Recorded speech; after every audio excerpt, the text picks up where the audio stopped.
Olá! Hoje a gente vai mergulhar numa análise que vem do livro Prosperidade Reprimida, do autor Pedro Cascais Filho. O foco é um texto chamado O Despertar dos Formadores de Opinião, que tenta responder uma pergunta bem direta. Por que as pequenas empresas no Brasil passam por tanto perrengue, mesmo com a lei do lado delas? Vamos entender isso juntos.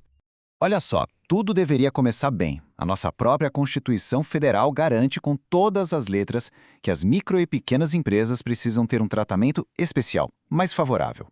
No papel, a promessa é poderosa e bem clara. E aí vem a grande questão, né? Se a lei diz isso, por que na prática a história é outra? É exatamente nesse ponto, nessa distância entre o que está escrito e o que acontece de verdade, que a nossa análise começa a ficar mais profunda. Segundo o autor, a resposta para esse dilema não está em criar mais leis. A chave está no poder da influência. Existe um grupo específico de pessoas com a capacidade de virar esse jogo e mudar totalmente a percepção sobre o assunto. E quando a gente fala em formadores de opinião, a definição aqui é bem mais ampla do que se pode imaginar. Não é sobre uma elite fechada, não. É sobre qualquer pessoa que consiga, de alguma forma, influenciar o ponto de vista de outra.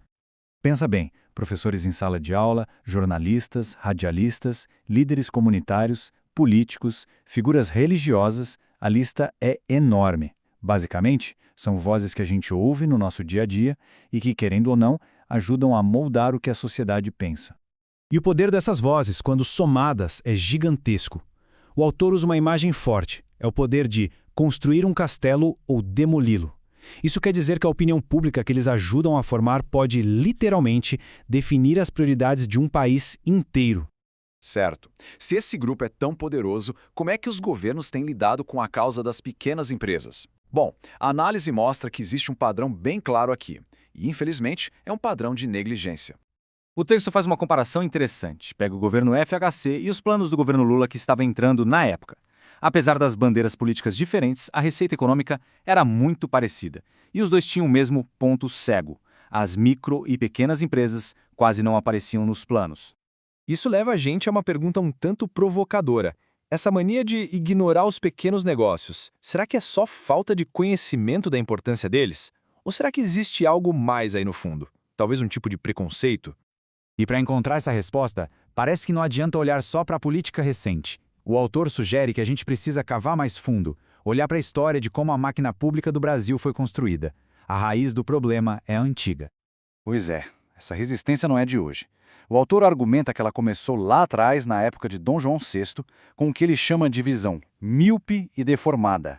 Com o tempo, essa visão virou uma burocracia fiscalista focada só em arrecadar e que até hoje resiste a qualquer mudança real. E essa mentalidade cria uma situação bem ilógica que o autor resume numa frase ótima. O Estado prefere ganhar no varejo para perder no atacado. Ou seja, ele se preocupa tanto em arrecadar cada centavo de imposto agora que acaba sufocando o motor da economia que traria muito mais riqueza no futuro. E qual o tamanho do prejuízo que essa mentalidade histórica causa para o Brasil? O número é assustador.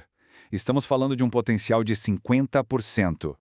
Isso mesmo, 50%. A estimativa do autor é que, por causa da informalidade e da sonegação, que são consequências diretas desse sistema, o PIB oficial do Brasil é só a metade do que poderia ser. É como se existisse outro Brasil, do mesmo tamanho, funcionando na informalidade. Ok, o cenário parece complicado. Mas então, como a gente quebra esse ciclo? O livro aponta uma saída, um caminho que ele chama de o despertar. A ideia é criar uma reação em cadeia, um efeito dominó positivo. Primeiro, os formadores de opinião abraçam a causa. Com essa pressão, o governo se move e cria políticas que funcionam.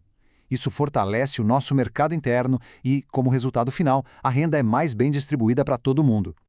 Então, no final das contas, a pergunta que fica no ar é essa.